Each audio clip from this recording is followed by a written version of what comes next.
Akşamınız xeyir olsun, herkese salam dostlar. Ben sizi İngiltere'nin paytaxtı London şəhərindən salamlayıram. Akşamüstü saat 6'dır. Bizdə saat 10'dur. Deyim ki, məni təəccübləndirdi London. Yox, təəccübləndirmədi. Amma London'u da indi biz onu bəyəndik ya bəyənmədik.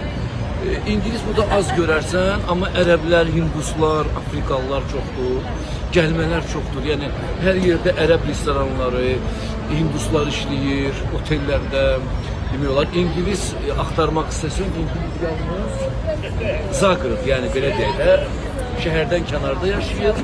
Burada ancaq gəlmələr çoxdur, bizim kimi, bizdə. Amma bunlar gəliblər, burada yaşayırlar. Yaxşı şəhərdir. Bakı vallahi ki, buradan daha gözəldir mənim üçün, daha təmizdir. Bakı balaca da olsa, indi öz mümkün deyə yalan şey eləmir, tərifləmirəm. Doğrudan da Bakı balaca da olsa, bir də adı Miravoy olmasa da London kimi, amma Bakıdır. Mənim xoşuma Bakı gəldi daha doğrusu.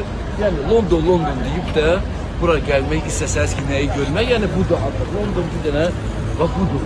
Amma oranı göstər. Loğman da mənimlə gəlib.